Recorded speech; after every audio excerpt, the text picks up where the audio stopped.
Hello everyone, I hope सब मज़े में होंगे। आज की वीडियो बहुत दिलचस्प होने वाली है। ये कोई बुक समरी नहीं है, ये बहुत सारी बुक्स की कंबाइंड समरी है जिसमें मैंने अपने नॉलेज का मसाला भी मिलाया है। तो आज हम इस वीडियो में कवर करेंगे कि हमें इंडेक्स क्यों चाहिए, ये होता क्या है, ये सबसे अच्छा इन्वेस्टमेंट क्यों है, और आप सभी के लिए एक सरप्राइज और मेरा एक मैसेज। तो सबसे पहले इंडेक्स फंड को जानने से पहले हम जानते हैं इंडेक्स कहते किसे हैं। तो अगर आपको स्टॉक मार्केट की थोड़ी भी नॉलेज है तो आपने सेंसेक्स और निफ्टी का नाम जरूर सुना होगा। हर्षद मेहता वेब सीरीज में तो जरूर सुना होगा। तो बेसिकली सेंसेक्स और निफ्टी है क्या? तो भारत में स्टॉक खरीदने के दो मेजर जगह हैं। बॉम्बे स्टॉक एक्सचेंज, जिसे BSE के नाम से भी जाना जाता है। दूसरा है नेशनल स्टॉक एक्सचेंज, जिसे NSE भी कहा जाता है। BSE में लगभग 5000 कंपनीज, तो NSE में लगभग 1600 कंपनीज लिस्टेड हैं। नेशनल प्लस 50 मिलकर बना है निफ्टी 50, जिसमें भारत की टॉप 50 कंपनीज हैं। और सेंसिटिविटी प्लस इंडेक्स मिलकर बना है सेंसेक्स, जिसमें भारत की टॉप 30 कंपनीज हैं। अब दोनों में पहली टॉप 30 कंपनीज सेम होती हैं। निफ्टी 50 और सेंसेक्स को ही इंडेक्स कहते हैं। इंडेक्स एक तरह से इंडिकेटर का काम करता है कि हमारे देश में शॉर्ट टर्म में लोगों का मूड कैसा है, हमारा देश ग्रो कर रहा है या नहीं। अब आता है इंडेक्स हमारे क्या काम का है। अब आपके दिमाग में ये क्वेश्चन जरूर आना चाहिए कि इंडेक्स यानी सेंसेक्स और निफ्टी बनाया क्यों है, हमें क्या ज़रूरत है। तो ये बताता है कि मार्केट कहाँ जा रही है। आपको लगेगा कि ये तो सिर्फ उन लोगों के लिए है जो स्टॉक मार्केट में इन्वेस्ट करते हैं, हम नहीं करते तो हमें क्या लेना देना। तो ये आपका बिल्कुल गलत लगता है, क्योंकि सेंसेक्स और निफ्टी रिफ्लेक्शन है कि एक एवरेज भारतीय कितना अच्छा लाइफ जी रहा है। आइए समझते हैं कैसे। मान लीजिए आपने और मैंने कभी स्टॉक मार्केट में ना हमने कभी इन्वेस्ट किया है और ना हम कभी इन्वेस्ट करना चाहते हैं, पर हमारे पास मोबाइल तो है ही, तो भी हम इनडायरेक्ट ही सही मार्केट से जुड़े हैं। मान लो सभी के पास जियो और एयरटेल का सिम है। अब हर महीने रिचार्ज तो हम कराते ही हैं, जिससे इन दोनों कंपनीज का रेवेन्यू बढ़ता ही है। अब रेवेन्यू हायर जाता है तो प्रॉफिट भी होगा। अब ज़्यादा लोग मोबाइल यूज़ करेंगे तो प्रॉफिट होने से इसका शेयर प्राइस भी बढ़ेगा, और ये दोनों कंपनीज निफ्टी 50 में है तो इंडेक्स भी बढ़ेगा। यानी इंडेक्स फंड इसलिए ऊपर नहीं जाता कि आप और मैं इन्वेस्ट करते हैं, बल्कि ये हम लोगों के कंज्यूम करने की क्षमता से आगे जाता है। आप और मैं जब ज़्यादा मोबाइल लें, हीरो स्प्लेंडर लें, मारुति से कार लें, भारत पेट्रोलियम से पेट्रोल ज़्यादा खरीदें, हम जब ज़्यादा खरीदेंगे तो सेंसेक्स और निफ्टी हाई ही जाएगा। अब आप निफ्टी को ऊपर जाते देखो तो समझ जाना कि आपकी और मेरी कमाई ठीक है, तभी हम टॉप 50 कंपनी से ज़्यादा सामान खरीद रहे हैं। तो एक तरह से हमारे देश के लोगों के खरीदने की क्षमता निफ्टी और सेंसेक्स बताता है। तो समझो आप, निफ्टी 50 एक टोकरी है जिसमें अच्छे फ्रूट्स यानी सिर्फ अच्छी कंपनीज हैं। जो फ्रूट्स खराब हो यानी जो कंपनी अच्छा परफॉर्म नहीं कर रही होती, उनको लिस्ट से बाहर कर दिया जाता है, और अच्छे फ्रूट्स यानी अच्छी कंपनी को टोकरी में रख लिया जाता है, और इसी टोकरी को कहते हैं इंडेक्स फंड। यानी निफ्टी 50 और सेंसेक्स में सिर्फ अच्छी कंपनीज ही रहती। अब आप कहेंगे अच्छी कंपनी या टॉप कंपनी ये कैसे डिसाइड होता है और कौन करता है इन्हें? तो इसका जवाब है मार्केट कैपिटलाइजेशन, यानी एक share price into total share equal to market capitalisation. जिसका सबसे ज़्यादा मार्केट कैप, उसका उतना ज़्यादा परसेंट इंडेक्स में काउंट होता है। जैसा आप देख सकते हैं कि रिलायंस का सबसे ज़्यादा, फिर HDFC बैंक का, फिर इन्फोसिस का, ऐसे करके ये लिस्ट 50 तक जा रही है। जो बड़ी कंपनी उसका उतना ज़्यादा वेट रहता है। इस लिस्ट को हर 6 महीने में चेक किया जाता है, और जो कंपनी ऊपर जाती है उसे उसके हिसाब से रैंक देते हैं, और जो खराब परफॉर्म करती है उसे निकाल दिया जाता है, और उसकी जगह दूसरी ग्रो कर रही कंपनी को लिस्ट में शामिल किया जाता है। अब आता है इंडेक्स फंड सबसे अच्छा इन्वेस्टमेंट क्यों है। तो अगर आप इन्वेस्टमेंट करना चाहते हैं अच्छी रिटर्न के लिए, वो भी बिना रिस्क के, तो ये सबसे बेस्ट इन्वेस्टमेंट होगी।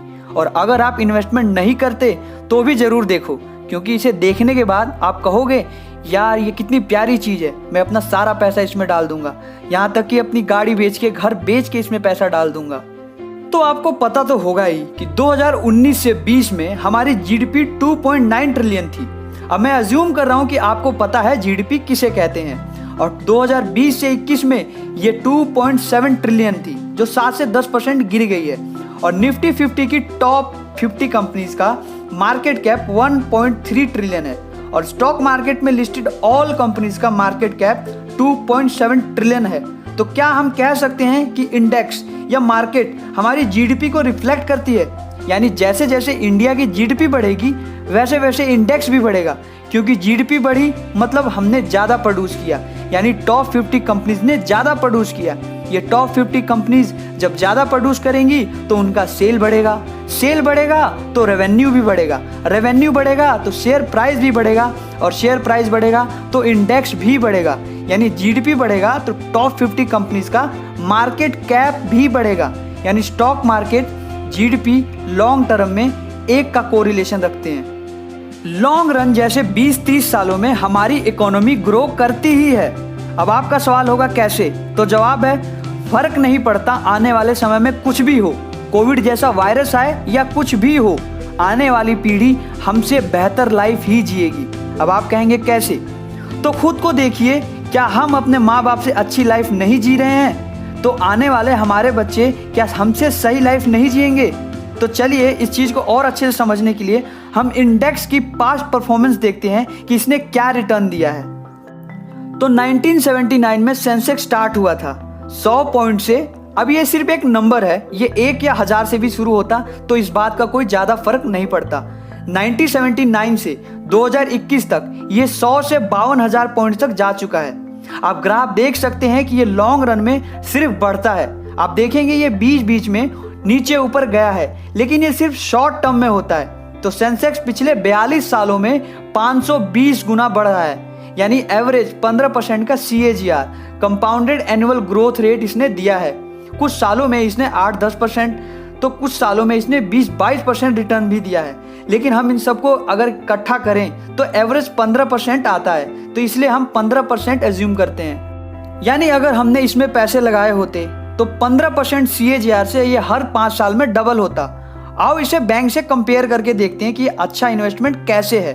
तो अगर हम माने कि 9% बैंक ने रिटर्न दिया, हालांकि इतना देता नहीं है पर हम अज्यूम कर रहे हैं, तो इसमें भी पैसे को डबल होने में 8 साल का टाइम लगेगा। यानी पिछले 40 से 42 सालों में हमारा पैसा 32 गुना होता। वहीं इंडेक्स फंड में ये 520 गुना हो जाता। तो आप देख सकते हैं कि कैसे इंडेक्स फंड ने बैंक से अच्छा रिटर्न दिया है। ये तो हो गई रिटर्न की बात। अब बात करते हैं रिस्क की।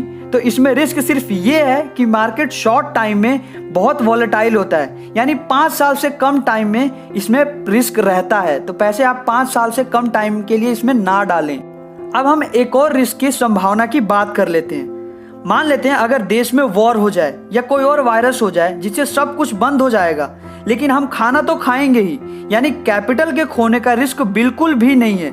ज़्यादातर लोग शॉर्ट टाइम में मार्केट ऊपर नीचे जाने पर पैसा निकालते या डालते हैं, जिससे उन्हें नुकसान होता है। फिर वो कहते हैं इन्वेस्टिंग जुआ है, पैसे डूब जाते हैं। इंडेक्स फंड में पैसा आप लॉन्ग टर्म गोल के लिए डालें, यानी मिनिमम 10 से 20 सालों के लिए आपके गोल के हिसाब से पैसे डालें। जैसे मान लो आपका सपना है कि 30 की एज में आपको घर लेना है और आपकी एज अभी 20 साल की है, तो अगले 10 साल के लिए पैसा इसमें डालें, ताकि आपको उस वक्त घर बनाने के लिए एक्टिव इनकम की ज़्यादा ज़रूरत ना पड़े। आप इन पैसों को ग्रो करके इन्हें यूज़ कर सकें। आई होप आप समझ गए होंगे कि मैं क्या कह रहा हूँ। अगर मैं आपको एक लॉन्ग टर्म का एग्जाम्पल दूँ, तो सपोज आपकी एज 18 साल है और आप अगले 8 साल तक सिर्फ 500 रुपये हर महीने इन्वेस्ट करें। उसके बाद आपको 1 रुपये इन्वेस्ट नहीं करना, तो ये अमाउंट होगा 92,968 रुपये। अब इसे आप निकालें मत, इसे इन्वेस्ट छोड़ दो अगले 35 सालों के लिए। आप इसे अपने रिटायरमेंट में निकालें तो आपके पास 1,24,00,000 रुपए होंगे।